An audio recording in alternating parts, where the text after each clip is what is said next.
Eu não sei muito o que dizer em relação a mim, mas eu me chamo eu sou desenvolvedor back-end e e arquiteto de nuvem.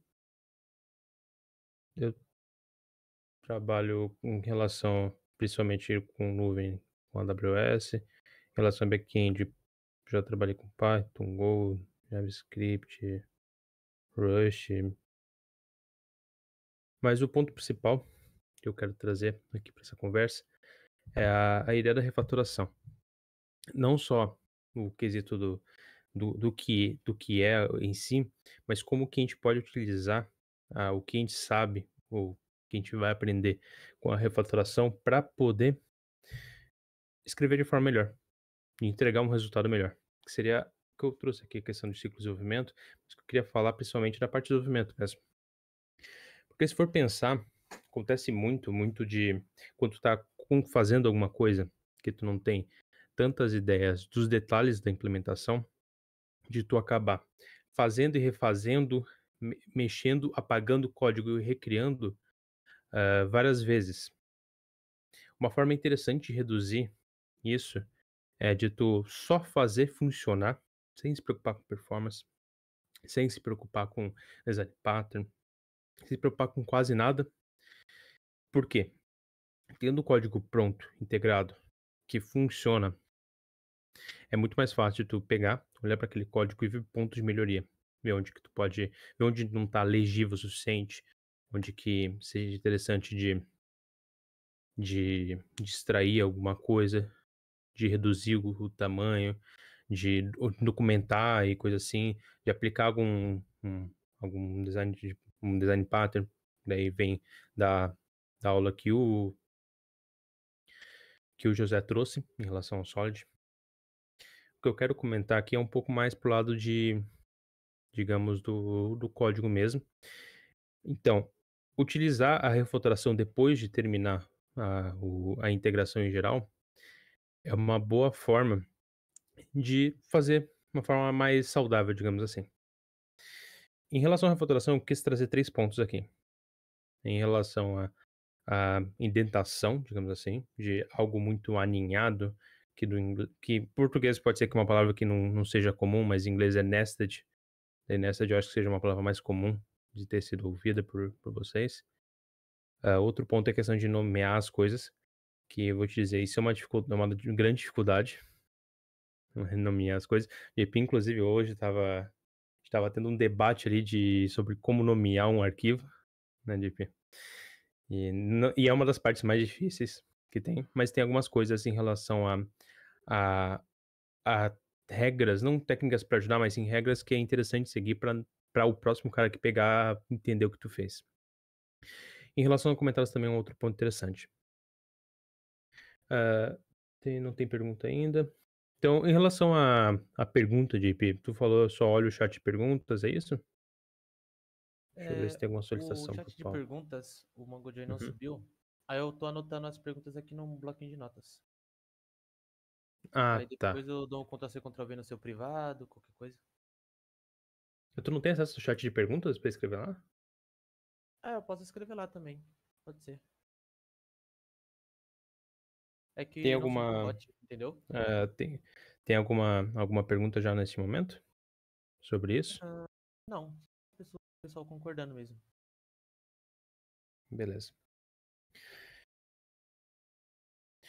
Para quem quiser saber, isso daqui, deixa eu pegar o link, mas isso daqui tá no GitHub, tá um pouquinho diferente aqui.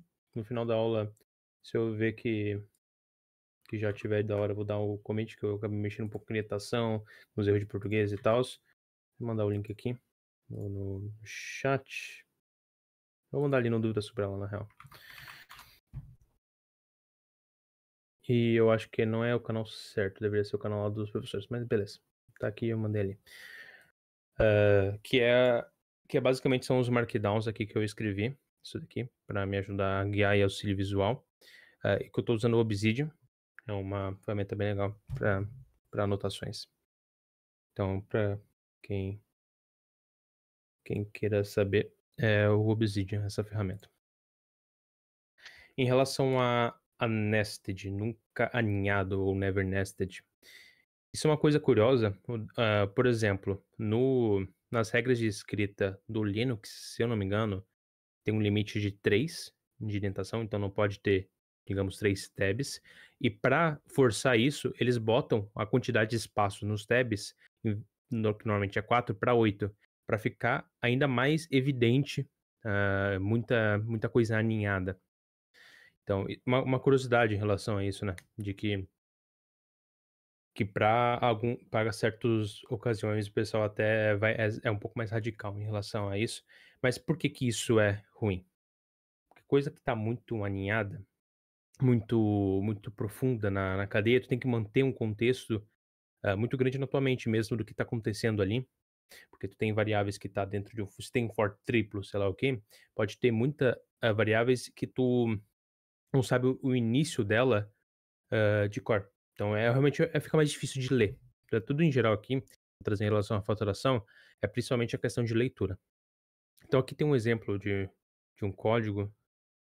Os exemplos de código parte eu tirei de de algumas coisas que eu achei, parte do Code Aesthetics, depois eu posso mandar o canal de referência. E outros foi coisa que eu tirei das vozes da minha mente. Mas esse daqui, se não me engano, é do Code Aesthetics. Esse daqui é um exemplo de uma coisa, de um código que não está tão, não está numa situação tão ruim assim, mas poderia estar muito melhor, essa é a questão. E o que que a gente pode fazer para diminuir esse dano aqui que está sendo causado à nossa vista? Tem 2 coisas principais. Uma é extrair. Então se tu tem alguma coisa, alguma parte de um código que tem uma lógica específica, uma regra específica, que está acontecendo ali, talvez seja interessante extrair ela, primeiro, porque tu consegue diminuir a tentação, segundo, porque tu consegue nomear na extração no sentido é botar dentro de uma função, que seria isso daqui, por exemplo, chamado filter number. Isso é interessante porque tu escolhe o nome, tu dá o nome, e fica interessante no sentido de que, o nome da função é tu que escolhe, tu pode utilizar o nome de uma função que dá o sentido para aquela parte do código que antes estava ali injetado de forma direta. Então, a extração é simplesmente tu tirar a parte do código que está ali e colocar em uma função. Normalmente, tu pensa em relação à função, ah, quando há repetição de código, coisa que está acontecendo em muitos lugares e coisa assim, e tu pegar e juntar isso numa função e tirar essa repetição. Mas pode ser usado também para legibilidade. Tem outros exemplos posteriores em relação a essa extração, mas isso é um isso é uma das utilizações interessantes, que é extrair parte do código em uma função, para aumentar a legibilidade. Hã, outra forma de tu conseguir, aumentar a legibilidade é com inversão. Então, o nome de inversão vem para o lado de inverter a condição de um if else, no caso é esse if aqui, para fazer, putz, agora o José seria uma pessoa muito boa para me lembrar o nome, mas se não me engano é guarda-clausa, uma coisa assim do tipo. Tem um nome bonitinho isso no code, sei lá, que é basicamente retornar antes, quebrar a lógica do fluxo antes, early return, sim. Acho que em português é guarda-clausa, não sei o nome certinho. Mas tu inverter a condição, retornar antes, deixa eu mostrar aqui o depara, né, que seria isso daqui, né, tu inverter a condição, retornar antes e, dessa forma tu consegue reduzir a interação de tudo que é posterior a isso. Então se tem um if e um if else, talvez seja interessante tu pegar e inverter o que está dentro a condição do if, pegar o conteúdo do else, botar nisso, e tudo o que estava dentro do if, tu reduzir a indentação, que seria toda essa parte aqui, tu reduz a indentação, fica uma maneira mais. Então aqui tu tem, digamos, um código final. Putz, seria legal botar o depara antes, mas que antes estava dessa forma. E agora tu consegue acompanhar, isso é uma coisa interessante, tu consegue acompanhar mentalmente de uma forma mais fácil. Porque tu tem algum early return, né, que é o como tinham comentado ali, apareceu a notificação aqui de IP, desculpa, do em relação a isso. Então tu parou aqui, tem essa condição, beleza. Daqui para frente, eu sei que só vai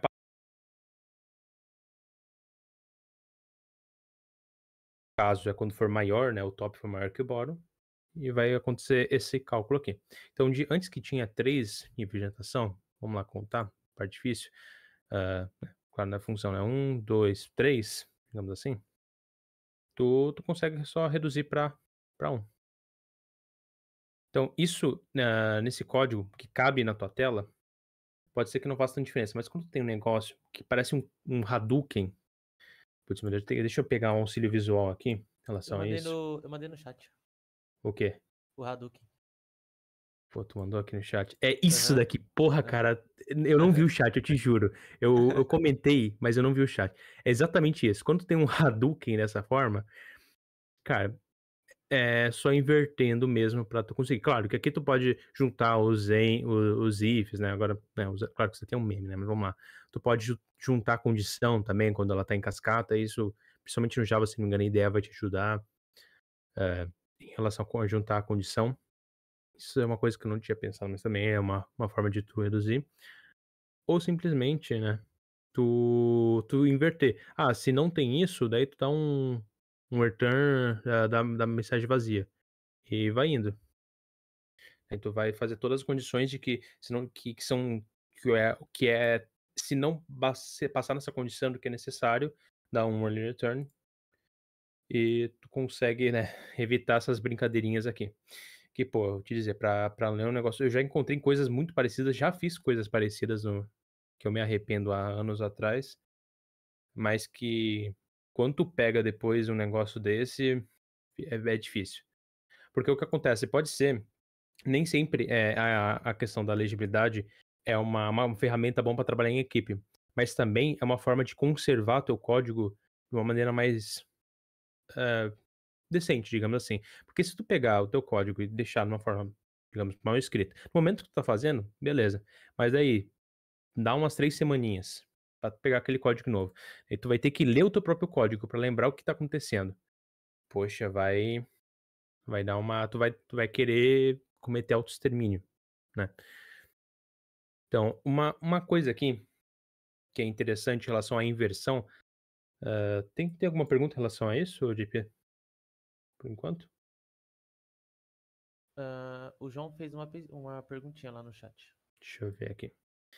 Mas criar um delegate para uma cadeia de execuções de várias funções é uma boa na hora de refatorar, ou os delegates, em sua maioria, criam mais complexidade de código?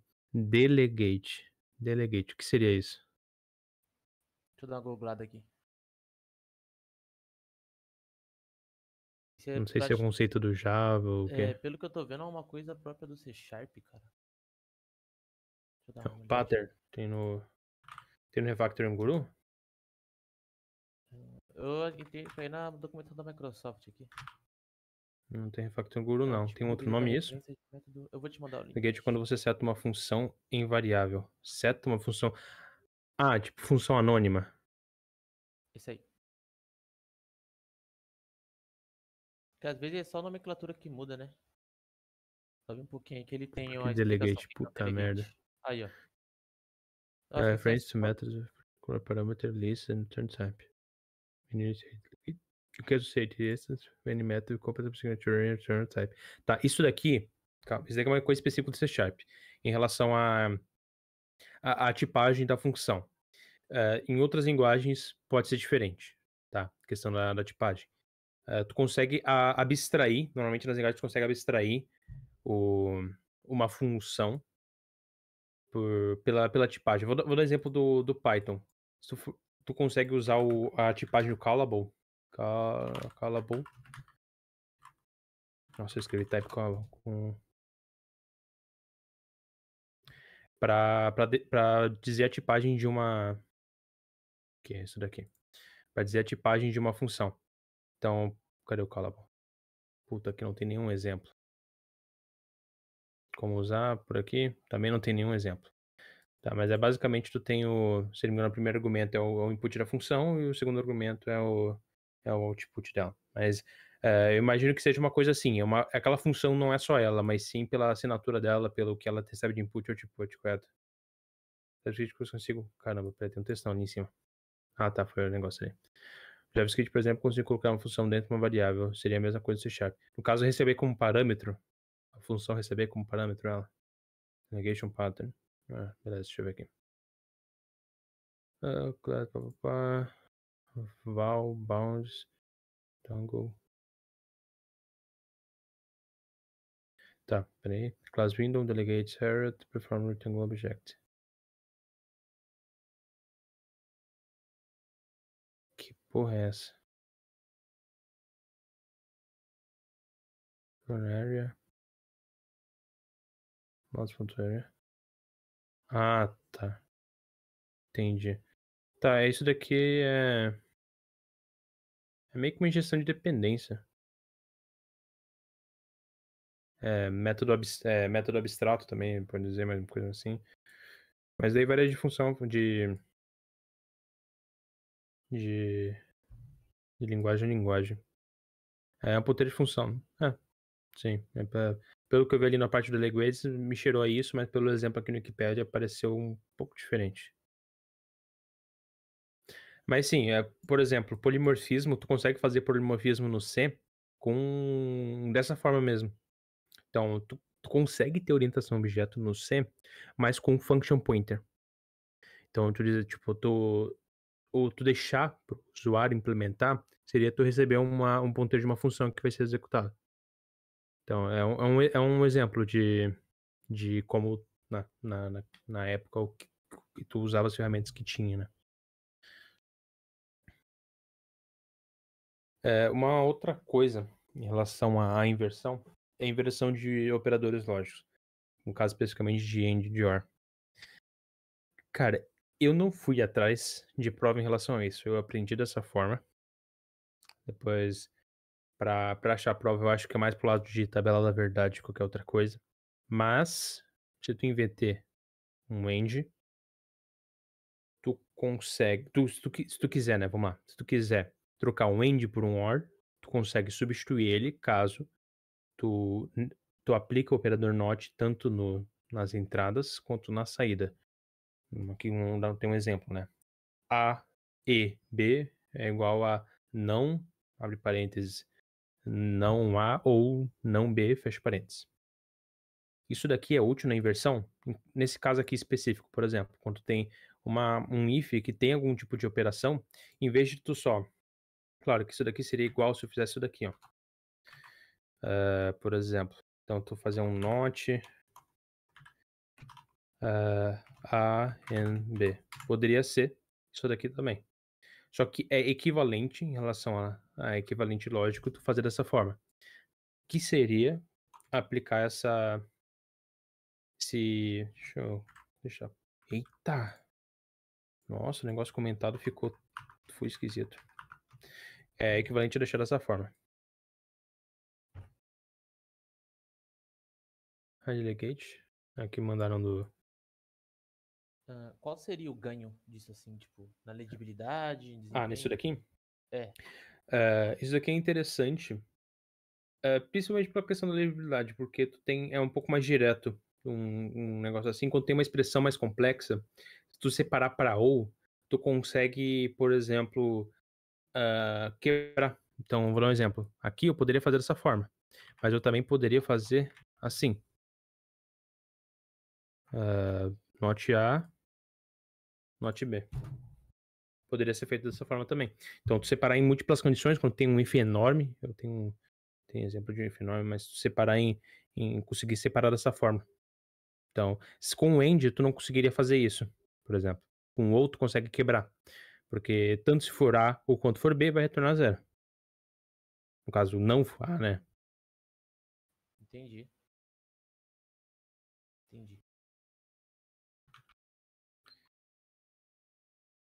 Então, isso é uma ferramenta útil. Não deve ser utilizado em todos os casos, mas tem casos que vai ficar mais simples a operação.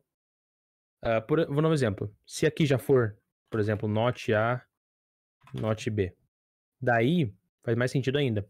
Porque daí aqui só fica A ou B. Entendeu? Aham. Perfeito. Foda. Tá assim que tá. Alguma pergunta em relação a essa brincadeirinha aqui? Deixa eu ver.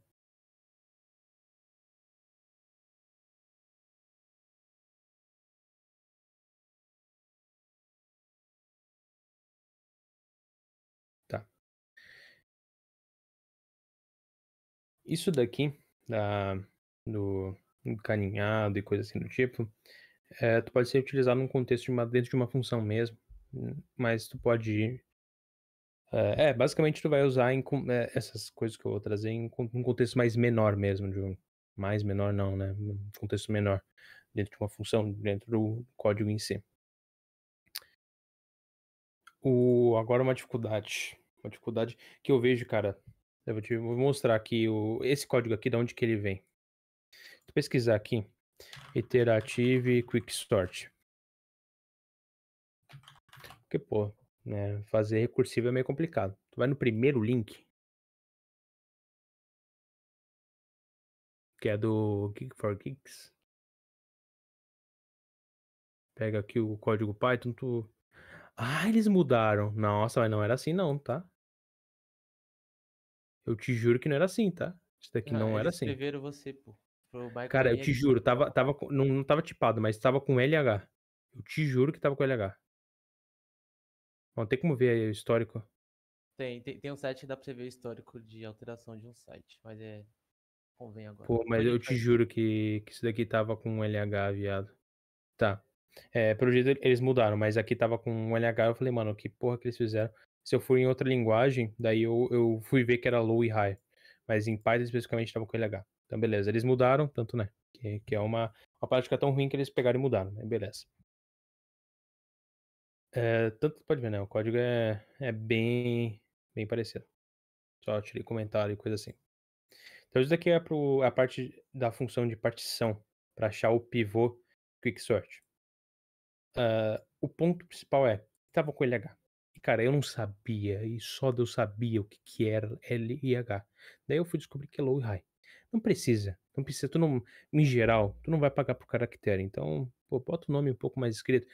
Pode abreviar, tu pode usar max em vez de maximum, min em vez de minimum, arr em vez de array, tu pode dar uma abreviada, tipo, addr em vez de address, tal. Tem várias abreviações que tu pode fazer, de siglas de coisas conhecidas como SSO, JWT, tu não precisa botar.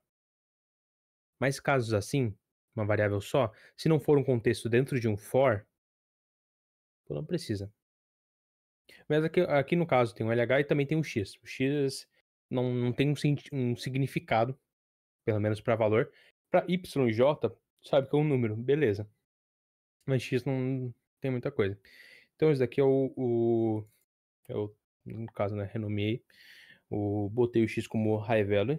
Claro, o value também abreviei para val, no caso.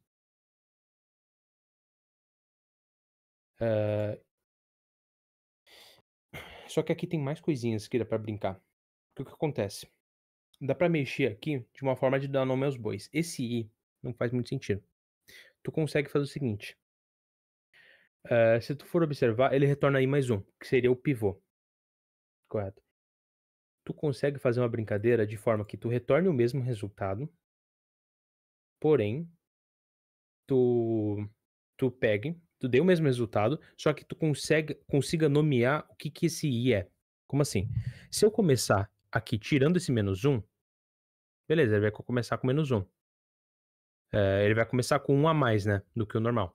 Então eu posso pegar esse i aqui e passar para depois dessa operação, porque se for ver aqui em cima não é usado o i, ele é usado só aqui no swap que ele faz de posição. Daí dessa forma, ele vai ter um a mais, só a única coisa que vai mudar, a operação vai ser depois. E como ele vai ter um a mais, eu não preciso botar esse mais um aqui. Então é isso que eu faço aqui. Eu chamo, em vez de chamar de i, eu chamo de pivô. Que ele é o que ele é um pivô. Que é a partição, ele vai retornar um pivô. Então eu tiro o menos um, chamo de pivô, boto a operação depois e tiro mais um do resto. Então agora fica muito mais claro o que eu estou querendo procurar. Eu estou retornando o pivô. É isso que eu procuro e é isso que eu retorno.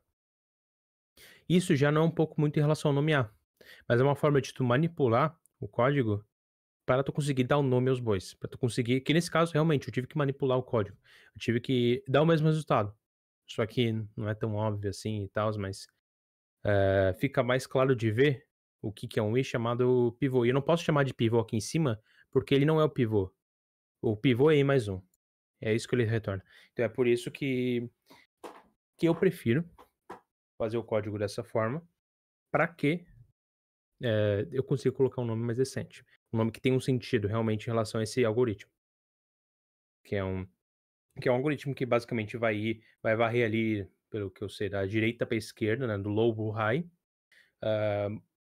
trocando de posição o que for menor e maior e tals, e achando o ponto pivô no meio, que vai ser utilizado posteriormente. Deixa eu ver se tem algum comentário. Tá. Em relação ao contador de loops e JK, de boa, tá? Tu pode deixar.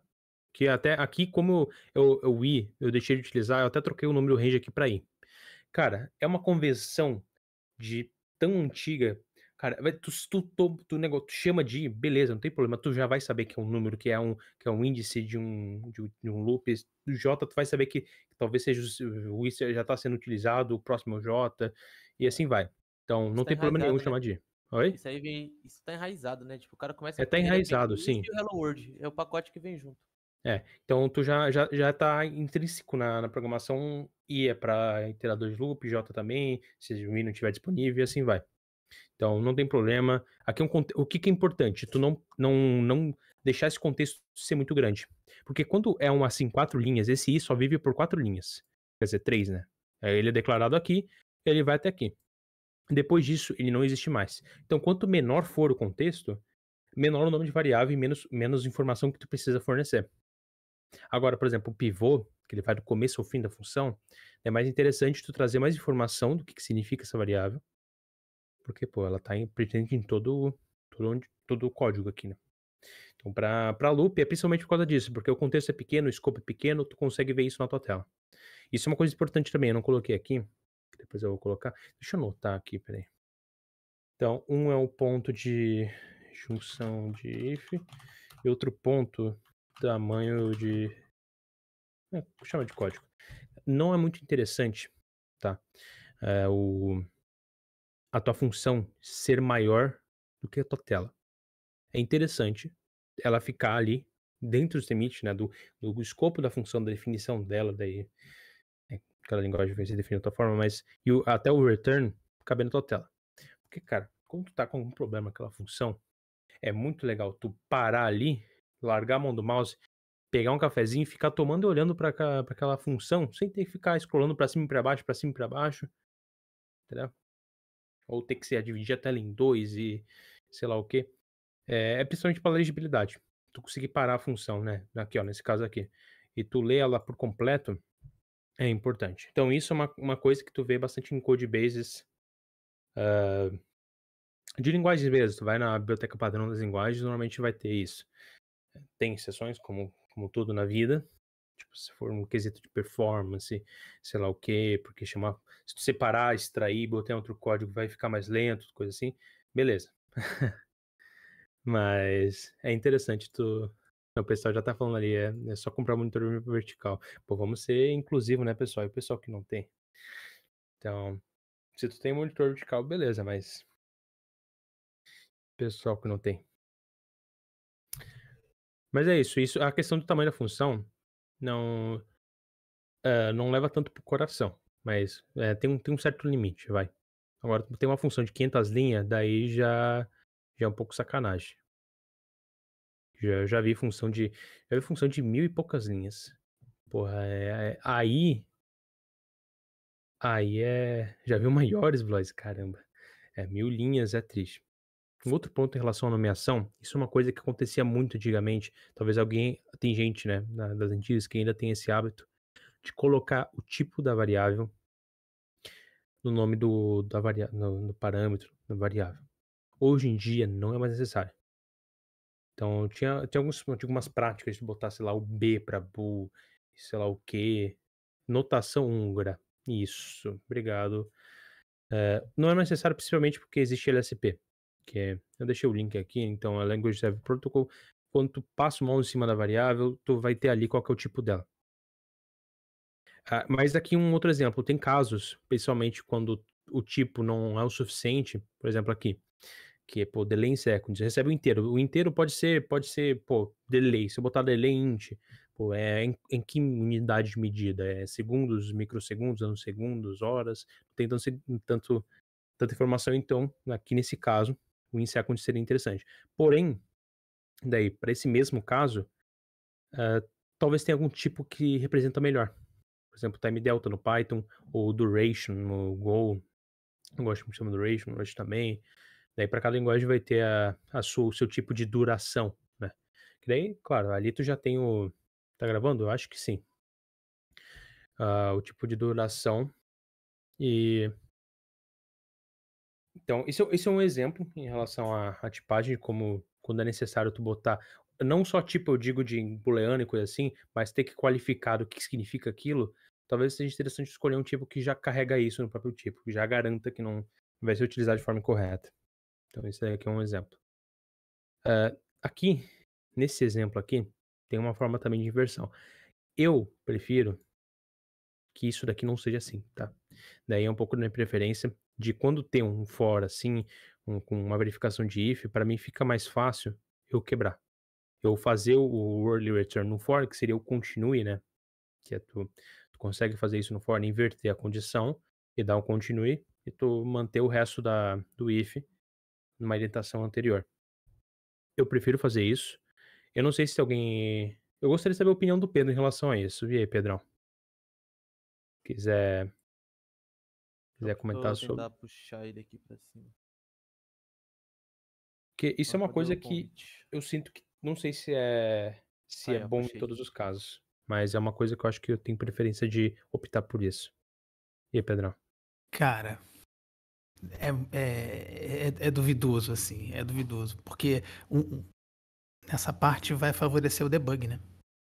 Tem gente que vai escrever código pensando no debug, tem gente que vai escrever código pensando no cara que vai dar manutenção. Então, não dá pra chamar esse cara de egoísta ou altruísta, né? Então, pensa na hora que você vai estar debugando, como é que vai ser, né? Então, eu sou favorável também. Legal. Então, isso daqui, de nomear as coisas, hã, é realmente difícil em relação a nomear.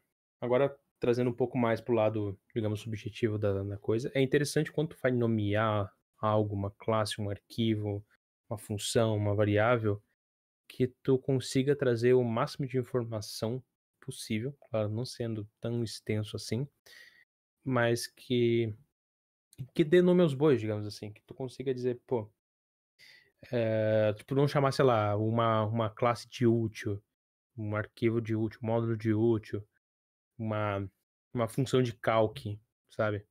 Tu consiga botar um nome que faça mais sentido. Isso é uma dica que eu dou. Isso se pega o tempo, é uma arte dar nome e exige bastante criatividade e muitas vezes é a parte mais demorada.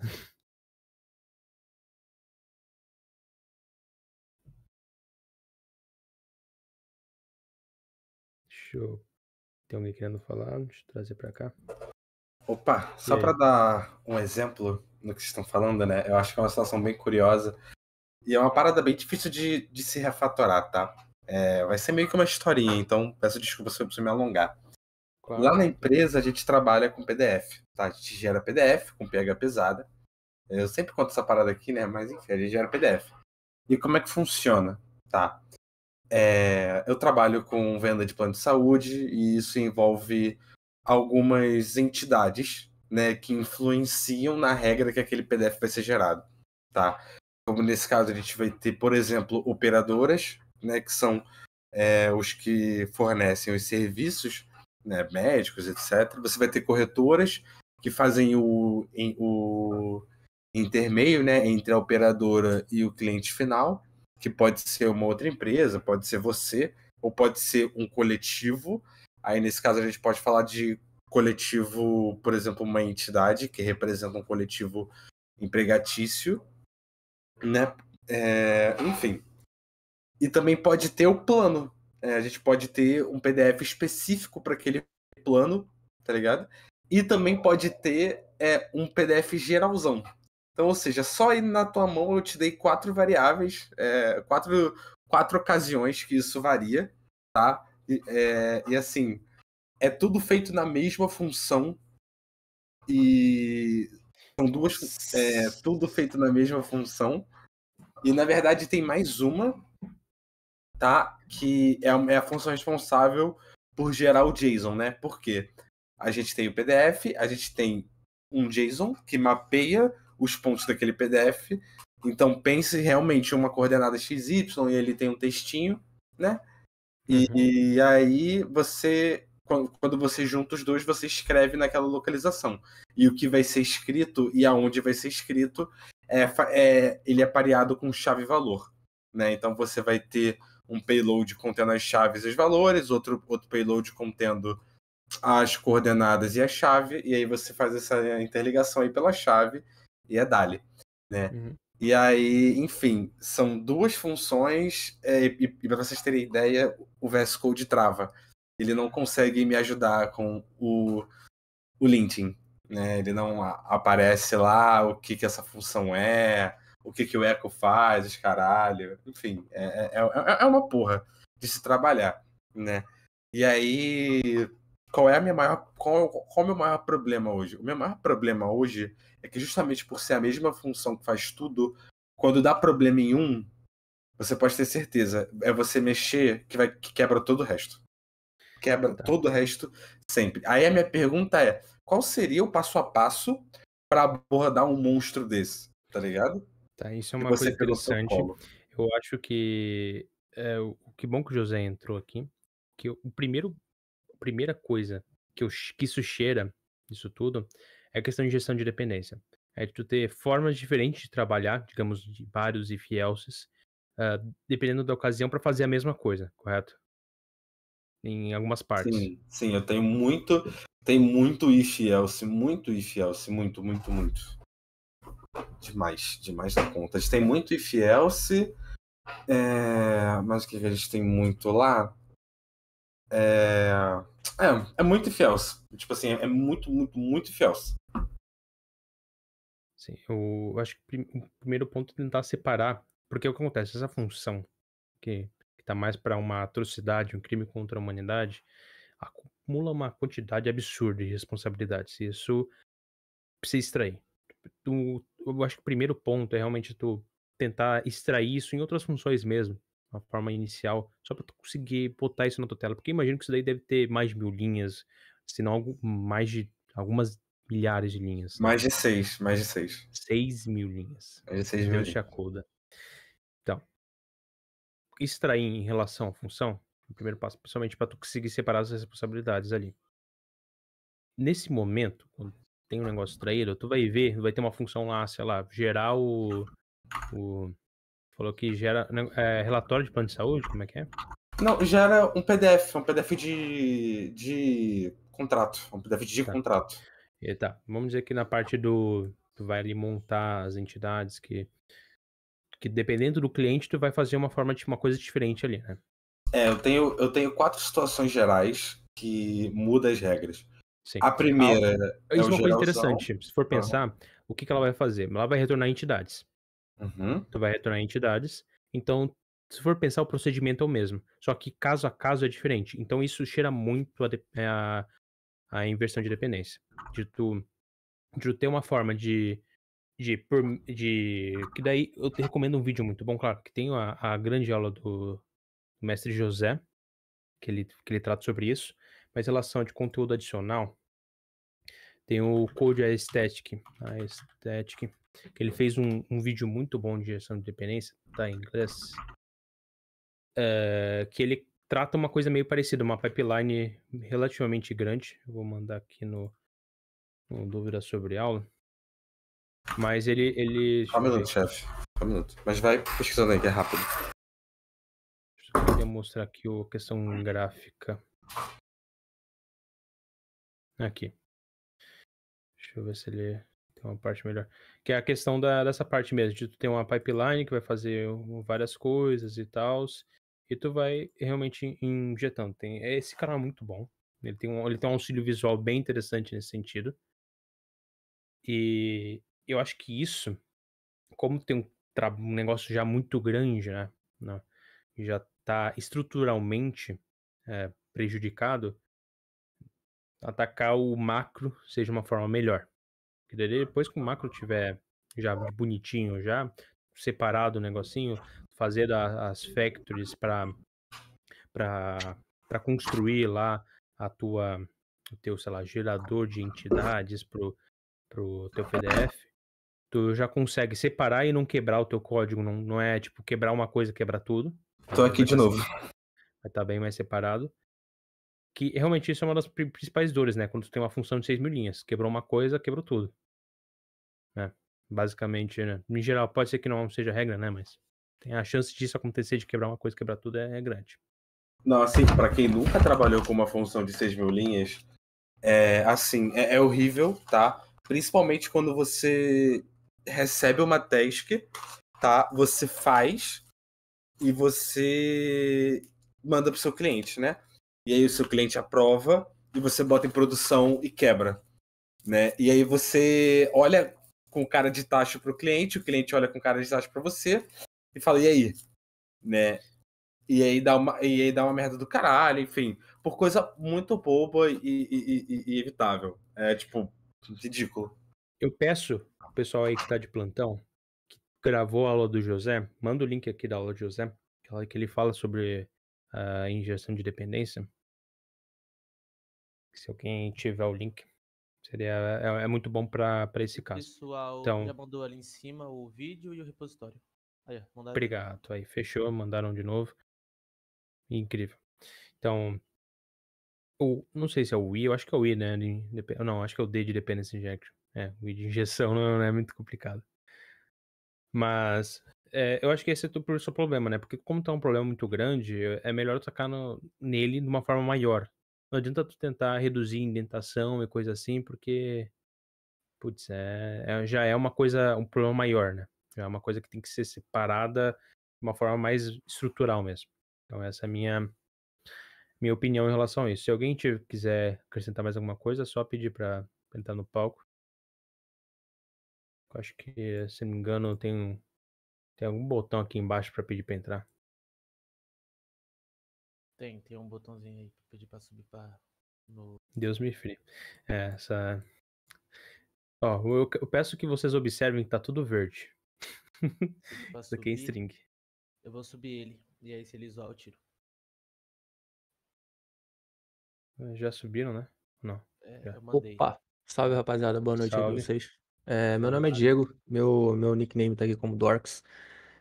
Só pra dar um background pra vocês, eu já trabalho 5 anos com automação de processos. Já peguei muito o bom e velho VBA. Eu acredito que alguns de vocês devam conhecer aqui. E, assim, é uma linguagem meio ingrata, que tem uma ideia horrível e que tem muita coisa que ainda roda hoje em dia. Vou passar um pouquinho da experiência para vocês aí do que eu já tive, de pegar uns métodos em VBA com 5.000 linhas de código. E para quem já programou nessa linguagem, sabe que é muito difícil debugar, principalmente que os try-catch são muito ruins. O que eu fazia? Cara, simplesmente tentava seguir o fluxo do programa para cada opção de if else ou de tipo enfim, de PDF aí, como o amigo disse, e tentava separar em métodos, vamos dizer assim, né, correspondentes com o que devia fazer. Com isso tudo separado o máximo possível, eu ia deixando o código rodando igual, mas com métodos separados. E aí sim eu ia refatorando. Eu não sei se ajuda no caso de vocês, porque o PHP é bem diferente do VBA.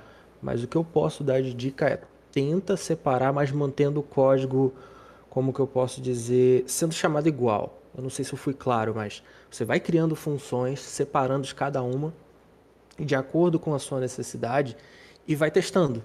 Se possível, cria testes com o objetivo de sempre separar para cada tipo de if, para cada tipo de cenário. É um trabalho muito chato, É um trabalho muito complicado, mas eu acredito que devo ajudar.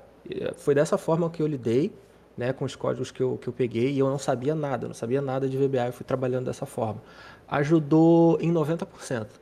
Os outros 10% eu tive que pedir ajuda dos desenvolvedores e tudo mais.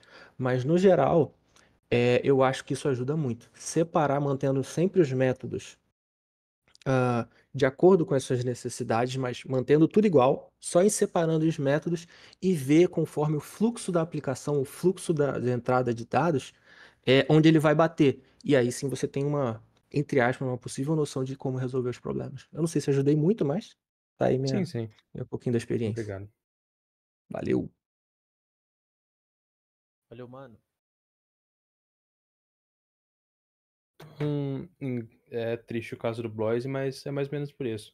E o mano ali acreditou num negócio interessante, caso não tenha tanta confiança ali no em relação do que tu extraiu, do que tu tá ali fazendo vai dar certo. Não é interessante tu pegar fazendo por partes, verificando que tá funcionando igual, pra não ter que com o código todo pronto lá e se desbravar procurando o que tá dando errado. Então isso é uma dica interessante.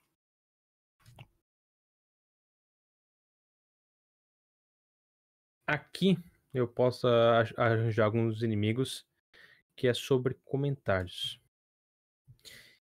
Vou trazer aqui uma visão em relação a isso. Comentários, quando eu digo comentários, eu digo acima de código, não é documentação, é realmente no meio do código, em linhas específicas, explicando o funcionamento, esclarecendo certas coisas.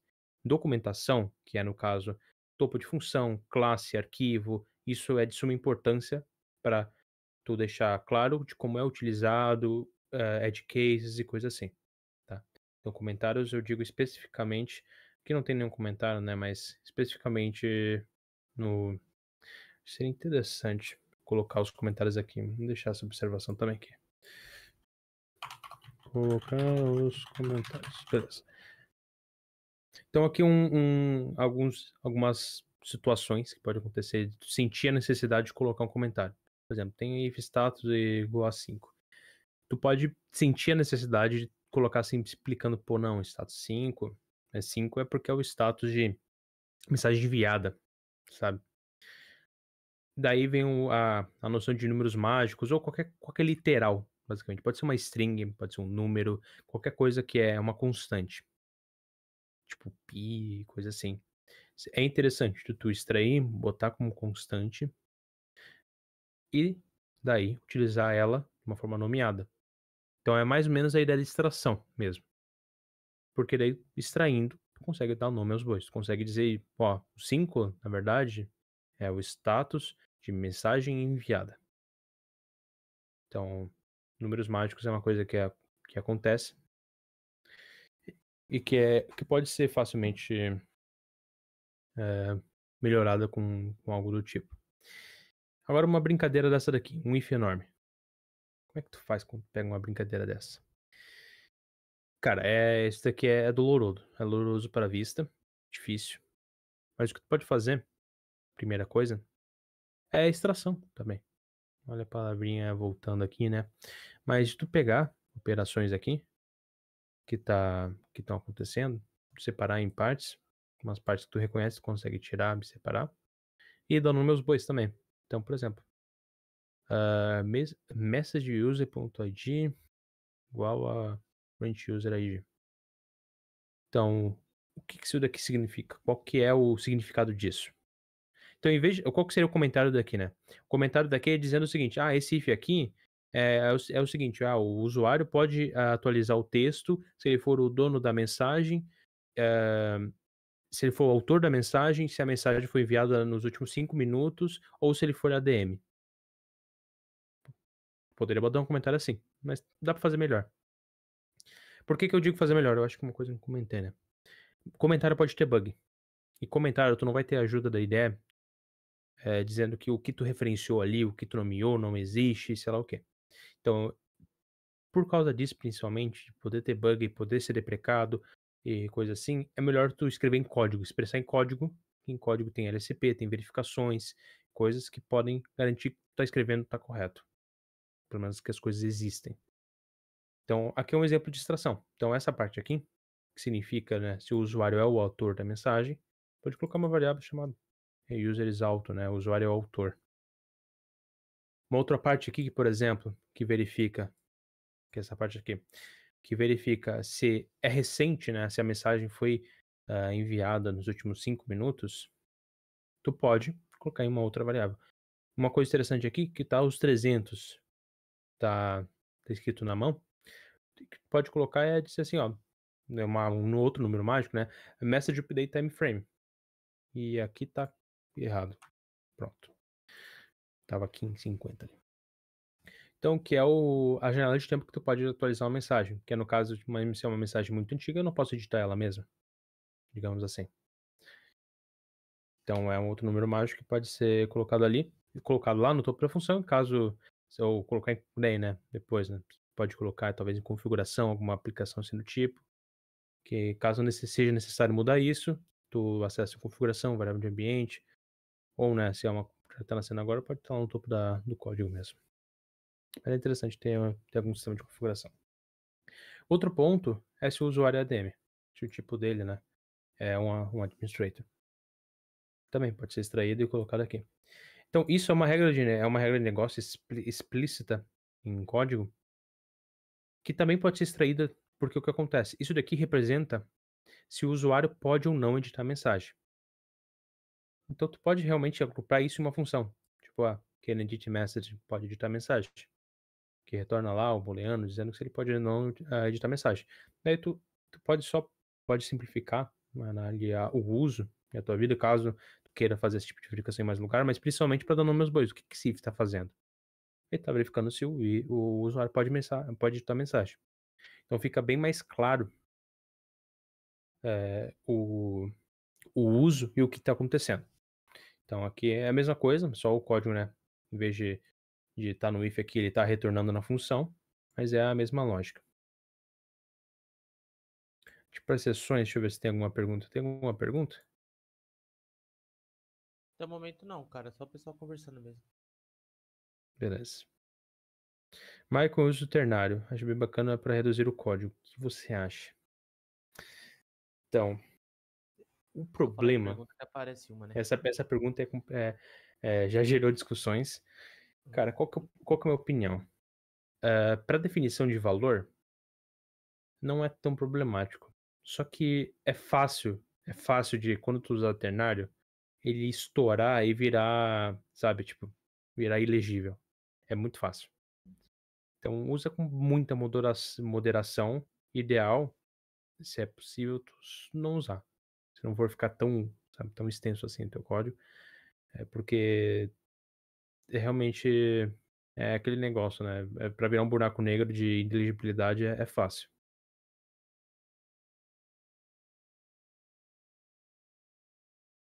Principalmente se tiver cadeias de ternários, né?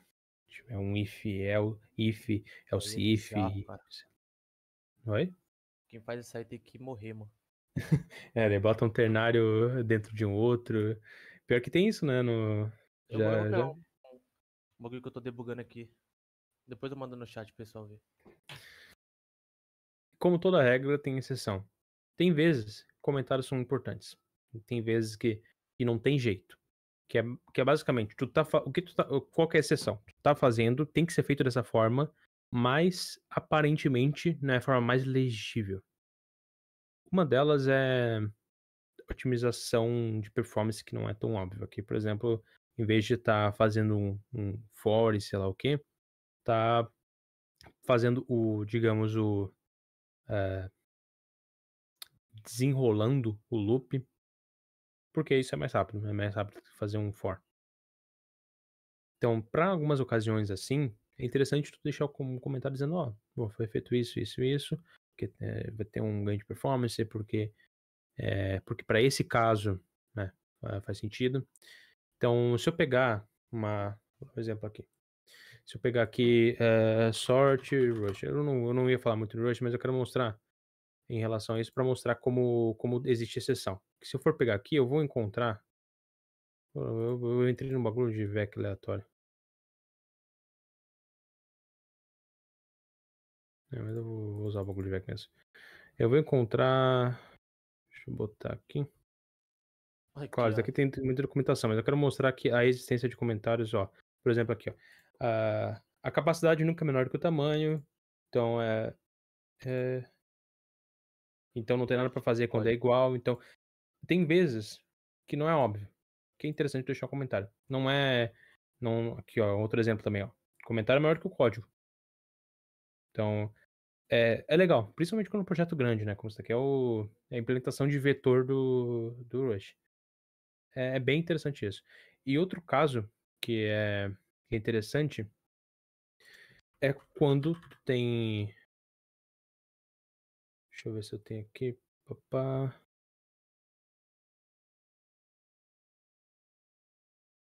Acho que eu tenho sorte por aqui. Eu não tô achando.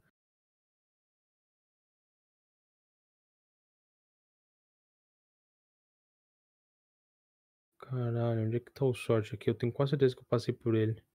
Alguém tá vendo o sorte aqui ou eu tô cego?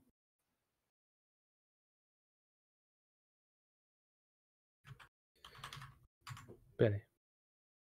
Porque eu tenho. O sorte? Não tô. Aqui. Slice sort, beleza. Aqui. Que aqui no sort. Deixa eu ver o que tá definindo essa função. Papapá. Então aqui, olha só a quantidade de comentário que tem. Cara, sort não é um negócio relativamente. Não é um negócio simples. E principalmente. Caramba, onde é que tá a definição dessas funções? O sort S.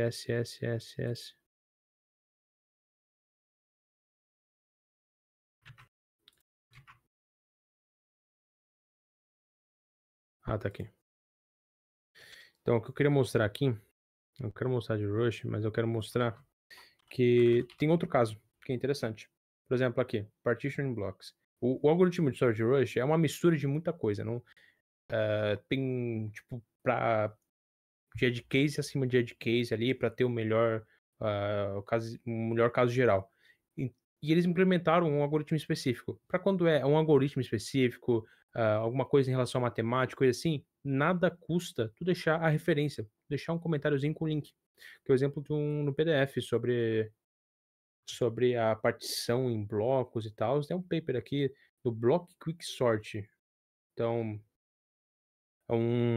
aqui é um paper de por que eles fizeram dessa forma que fizeram. Então, é um exemplo. Pode ver que tem comentário pra caralho. Então, nesse caso aqui, a implementação de um sort é relativamente importante. Mas nem tudo é isso.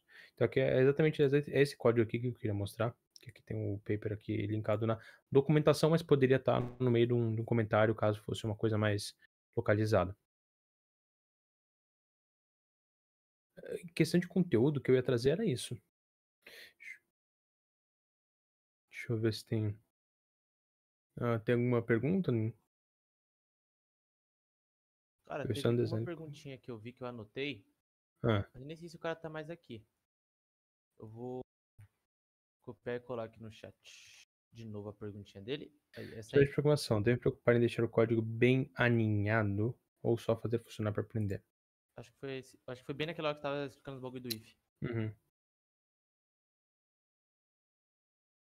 Então, é uma faca de dois gumes. Eu acho que inicialmente, quando tu pega aquele código, já é uma boa prática tu, depois de tu fazer o teu código funcionar, fazer ali o trabalho assim, ó, o trabalho está feito, é sempre interessante tu pegar, olhar para o teu código e ver como que tu pode melhorar ele. É uma reflexão interessante. Uma reflexão interessante.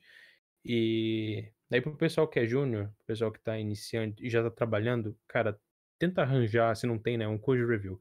Code review vai te ajudar bastante, porque nem sempre tu vai conseguir ver pontos de melhoria. Daí no code review que normalmente vai cair. Tem alguma opinião sobre, Pedro?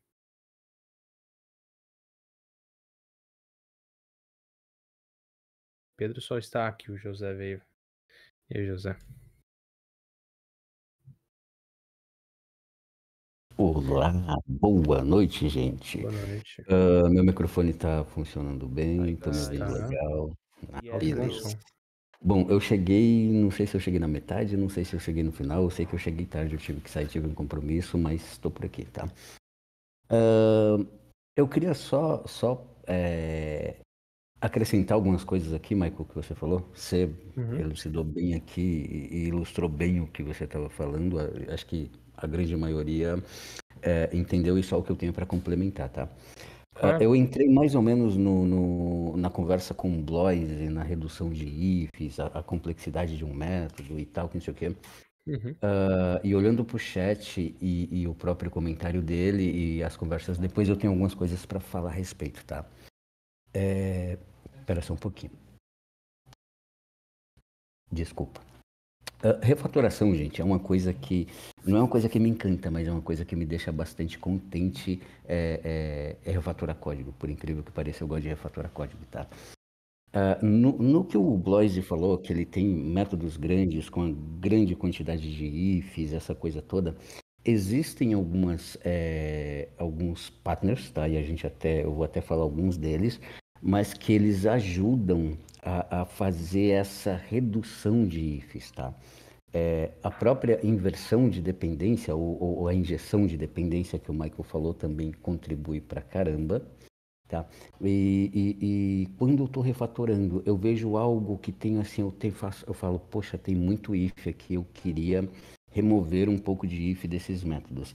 Antes mesmo de pensar no próprio partner que eu vou usar, no próprio padrão que eu vou usar, e se eu vou ou não fazer inversão ou injeção de dependência, eu costumo fazer o que foi dito ali de extrair para métodos, tá? Eu pego um contexto, eu pego um bloco de código, um bloco de if, falo, tá, eu vou levar isso aqui para fora desse método, vou criar um métodozinho aqui embaixo, dar um nome claro para ele para saber o que ele está fazendo e vou testando minha aplicação. Adendo importante, é extremamente valioso você conseguir pelo menos construir o mínimo de teste possível na hora que você for refatorar código, tá? É isso que vai te dar confiança, é isso que vai te dar segurança para reescrever código, né? E refatorar código. Mas, então, vamos lá. Eu procuro fazer essa extração, deixando claro aquele bloquinho, pode ser um método pequeno, e ainda não decido de fato se eu vou ou não usar algum padrão específico, ou se eu vou fazer uma inversão de dependência com aquilo. Tendo isso extraído e mais claro na minha cabeça, eu começo a olhar e lembrar de alguns padrões que podem me ajudar a reduzir ainda mais esse código, tá? Eu vou pensar em strategy, eu vou pensar em factory partner, eu vou pensar em, sei lá, em chain of responsibility, eu vou pensar em command partner, eu vou pensar numa série no próprio state, em observer, e esses padrões, eles contribuem e ajudam a você a reduzir seu código, tá? Eu não vou entrar no detalhe de cada um, mas assim, na grande maioria, se eu fosse pensar em inversão de dependência depois, todos esses que eu falei, provavelmente eu conseguiria fazer isso tranquilamente, tá? Tá, essa é a minha contribuição na parte de... Eu tenho uma complexidade de ifs, o que eu faço com isso aqui, tá? E isso não é que é o certo ou errado, tá, gente? Não é nenhuma verdade o que eu estou dizendo, é a minha experiência e como eu faço, tá? E me ajuda e contribui para mim, para o meu desenvolvimento quando eu estou fazendo algo. Essa última pergunta ali, essa última mensagem que o JP falou, né, que mandaram lá, falando do alinhamento, se é melhor deixar alinhado bonitinho... O alinhamento de código, alinhamento de ifs, e voltando na história do if, eu acho ela um tanto quanto perigosa. Imagina que o quanto mais alinhamento você tem no seu código, mais complexo ele está ficando, tá? A complexidade dele está aumentando conforme você vai alinhando e entrando por camadas mais profundas. Então, o alinhamento não é legal nesta visão, tá? Então eu não sei se foi dessa forma que o menino falou ali, mas alinhamento eu não vejo como uma coisa legal, tá? Eu tento reduzir, tirar esse alinhamento, seja de if ou seja de alguma outra coisa, remover esse alinhamento aplicando strategy, aplicando extract, alguma outra coisa, voltando esse código para a margem, tá? Trazendo ele de volta para a esquerda, voltando mais próximo que eu consegui da margem, tirando essa complexidade e deixando isso mais claro para que eu também consiga desenvolver ou aplicar algum outro padrão, tá? Fazer alguma outra coisa, ir por outro caminho. Essa eu acho que é a parte interessante. O alinhamento, se foi nesse sentido, eu não acho legal não, tá? Tinha uma outra coisinha que eu queria comentar, mas eu me perdi aqui. Continua aí, Michael, se eu lembrar eu falo aqui, cara. Espero que eu tenha Posso contribuído. fazer uma perguntinha pra vocês dois? Claro. Tipo assim, refatoração de código, bacana, beleza. Mas e quando a arquitetura do projeto tá zoada? Tá ligado? A estrutura lá do código da empresa, vocês já conhecem, né? Vocês já viram como é que Uhum. funciona, toda aquela bizarrice. Se fosse pra vocês, tipo, refazer aquilo, por onde começar, o que que deve se levar em consideração? Tipo, eu sei que não dá pra chegar num dia e fazer. Ia ser trocar a roda do carro enquanto ele roda. Mas, tipo, como analisa essas paradas? Tipo, a arquitetura, o core do bagulho. Tipo, por onde começa, assim? Tipo, eu acho que principalmente da questão agora do refatorar versus refazer, é do papel que ele tá desempenhando. O papel que ele tá fazendo ali, ele tá cumprindo o papel que ele tá fazendo, ele tá servindo em si. Porque se ele tá, né, em produção, rodando, funcionando, normalmente a resposta é uma refatoração, pode ser grande ou pequena, do que uma reescrita. Uma reescrita realmente em casos de que até a regra de negócio vai ter que mudar, tipo, desse nível, sabe? De que vai ter que ter uma reestruturação geral, até para partes que não é desenvolvimento.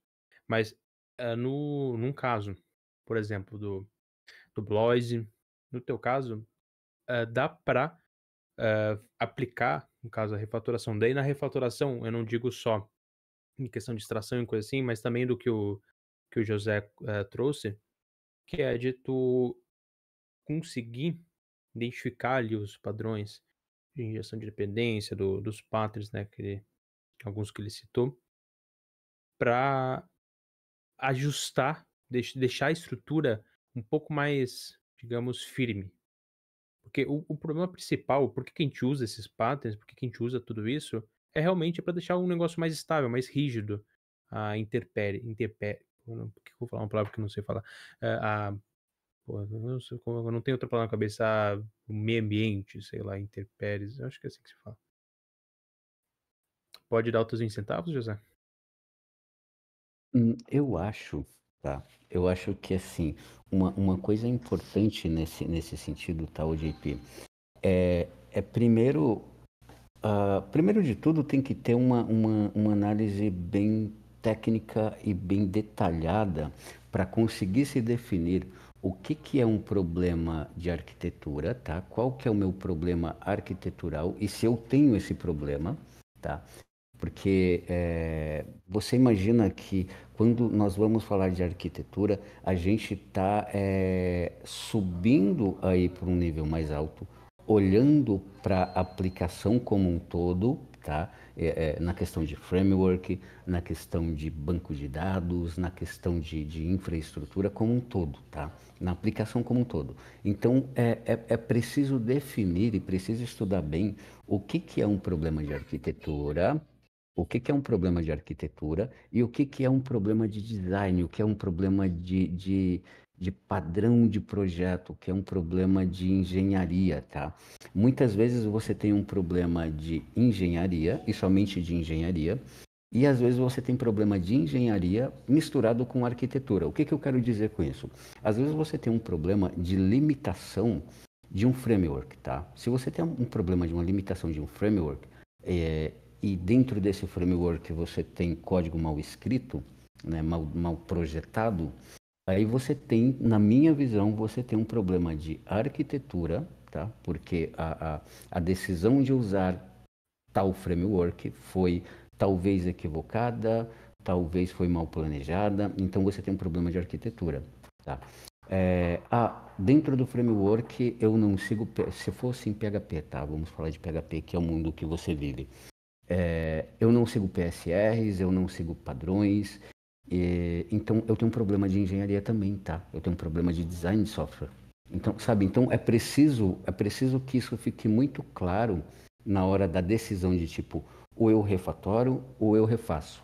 Porque eu preciso saber o que é um problema de arquitetura, eu preciso definir aqui eu tenho um problema de arquitetura, e aqui eu tenho um problema de design. Se o meu problema for unicamente de design, é um software mal projetado, é um software mal desenhado, na engenharia foi mal feita, eu posso talvez aplicar refactoring nele sem que eu tenha que mexer na arquitetura como um todo, sabe? Então pode ser que eu tenha esses caminhos. Se eu tiver um problema de alguma outra coisa na arquitetura daquilo, aí talvez seja o fato de, um refactoring não vai me adiantar, porque eu vou continuar tendo problema, continuar tendo problema de escalabilidade, eu vou continuar tendo problema sei lá, de conexão, eu vou continuar tendo alguns outros problemas. Então, refatoração pode não me ajudar. Tá? É mais fácil que eu reescreva. Só, claro, assumindo a responsabilidade e assumindo esse entendimento de que a reescrita sempre vai ser muito mais cara do que uma refatoração. Aham. Com certeza. Uma coisa em relação a isso Estavam tendo ali um papo em relação à refatoração. Cara, refatoração e reescrita, os dois agregam para a empresa. Pode ser que muitas empresas não tenham essa noção, tá? Não tenha essa visibilidade de que eu vi ali que tem um pessoal que comentou que só refatora junto de tarefa para porque assim. Vou dar um exemplo da empresa atualmente que eu trabalho. Se tem um problema com o serviço, o cliente abre um chamado e começa a rodar um reloginho. Dependendo da gravidade, tem um tempo limite para ser resolvido, e caso não seja resolvido, começa a ter multa. Então são uns Vixe. clientes bem, Contrato, né? Contrato de é, horas. multa contratual, que é redução na receita. Desgraça. Então, tipo, chegou a ter meses que reduziu, tipo, 30% da receita de um cliente em relação a multas. Ou mais, chegou até 50%, se não me engano. Então, casos assim, é uma dor no calcanhar.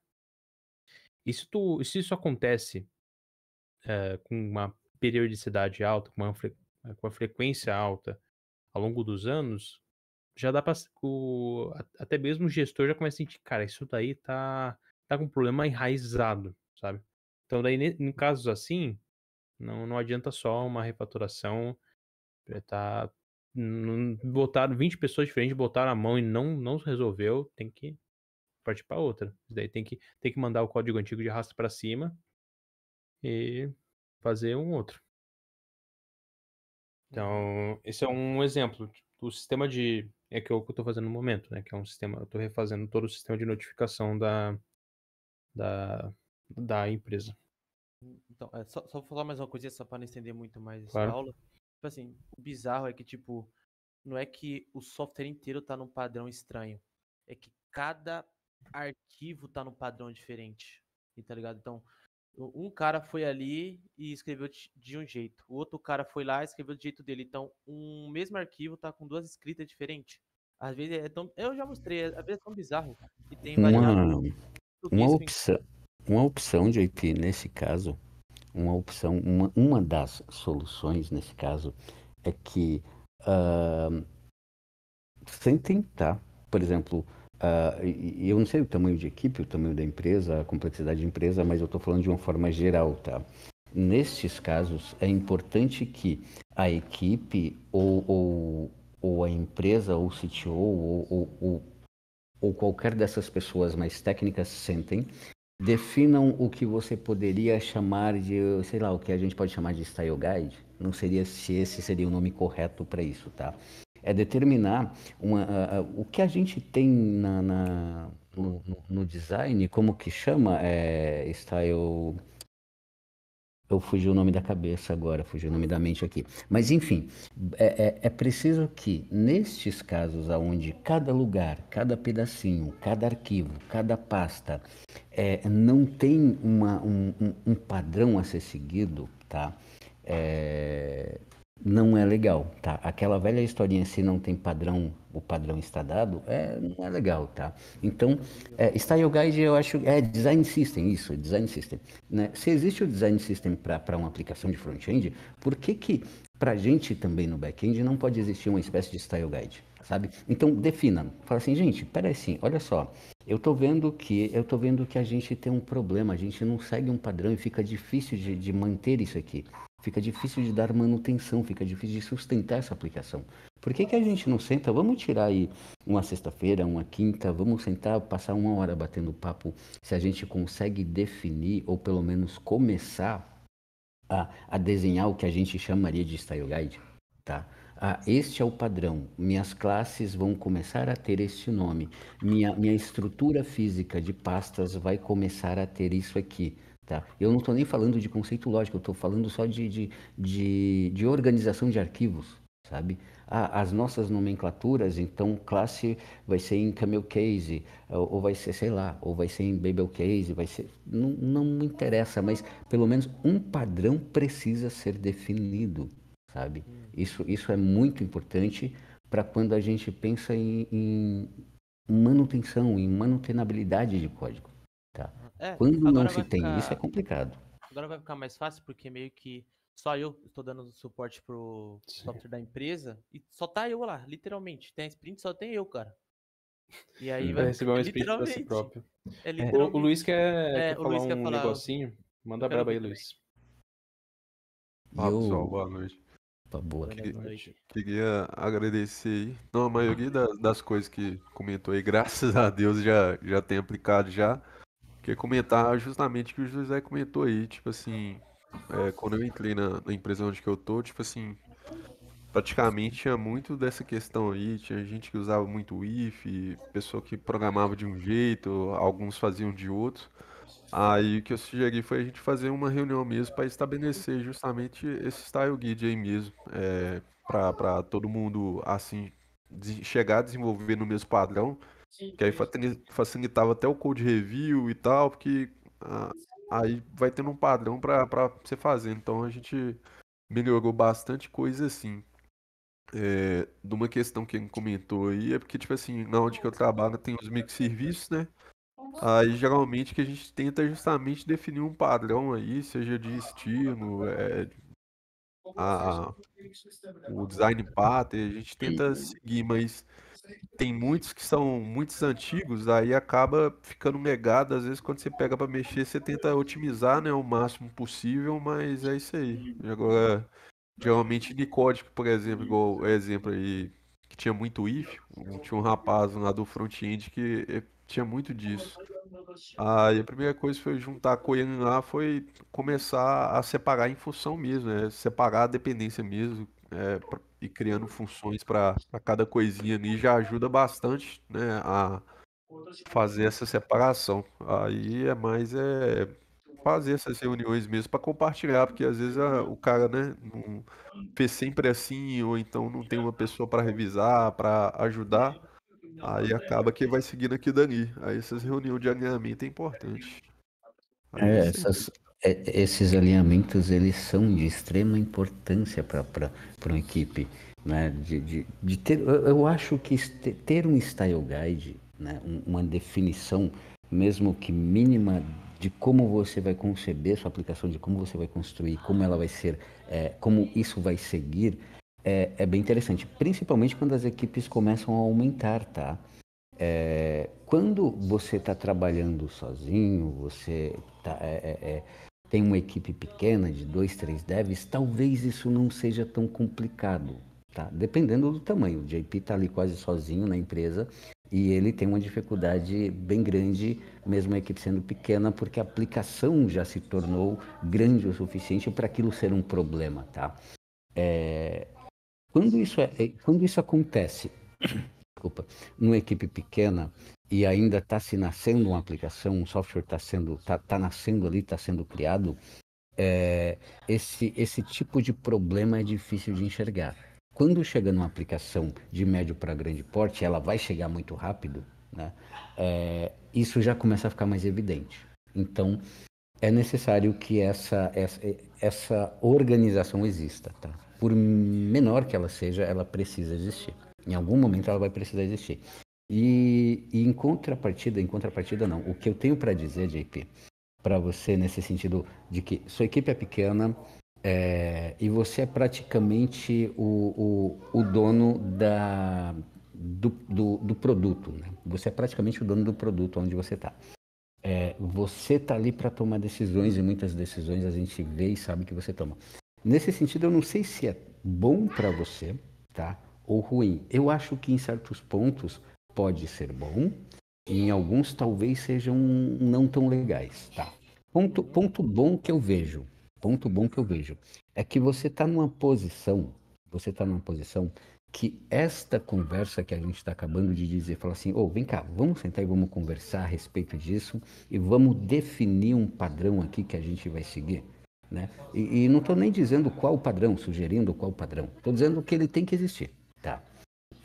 Então a gente vai fazer assim, vai escrever assim, métodos serão escritos desse jeito, eles terão no máximo 50, 60 linhas, não passarão disso, fora isso já não é um método legal, ele precisa ser refatorado, ele precisa ser melhorado, então você precisa definir essas estratégias, e nesta posição que você está, que a equipe é pequena e você é quase o dono do produto, você tem essa facilidade, tá, de fazer isso. A contrapartida é que, assim, definido e decidido qual será o padrão ou style guide que você siga, você não tem uma equipe que possa te sustentar. Essa é a parte ruim, sabe? Você não tem uma equipe que possa andar junto com você e falar, vamos melhorar isso o mais rápido possível. Você vai ter uma...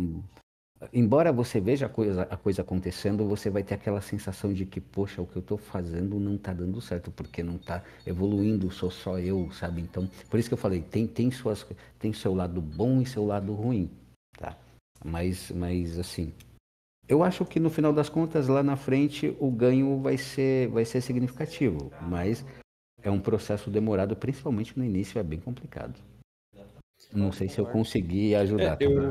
Eu entendo o que tu passa, JP, no sentido de que quase sempre, né, historicamente, quando o programa é basicamente projeto sozinho. Então, o projeto, refazer a notificação da empresa. É eu e Deus aqui, irmão. Tem jeito não. Eu É entendo. literalmente isso. Mas, fechou, vamos dar suas considerações finais, depois a gente vai pro boteco e aí todo mundo se xinga. Complicado. Em geral era isso. Como eu tinha comentado, né? Não era algo muito extenso. Queria trazer mais. É interessante que teve casos teve o caso do JP, teve o caso do Blois, também do. Putz, eu não vou lembrar o nome dele. Diego, acho. E o do Luiz também, em relação a isso. Meu Deus, que textão é esse daqui? Caramba. João, que é isso? Caralho. Imagino que seja EPT. alguma coisa com guideline, mano. Depois você explica pra gente isso aí, João. Cara. Quando sair o filme eu vejo. Eu agradeço a presença de todo mundo. Se qualquer dúvida que alguém tiver, pode mandar uma mensagem aí. Valeu, Michael. perto. Parabéns aí, cara. Valeu mesmo. Valeu. Bom, Michael, valeu, parabéns. Eu cheguei mais ou menos da metade pro final, ou quase no finalzinho. Eu subi no palco sem ser nem chamado, eu só subi no palco e falei, abri o microfone e saí falando. Espero que eu não tenha falado tanta bobagem. Não, é que tu perdeu a parte que eu pedi isso, cara. Eu comecei pedindo isso. Comecei pedindo pro pessoal subir no palco e acrescentar junto. Que eu acho importante. Foi legal, isso que eu ia falar que foi legal. E é isso então, vamos de boteco, né, pessoal? Vamos lá, vou finalizar aqui o evento, pessoal. Valeu. É que eu tô chegando no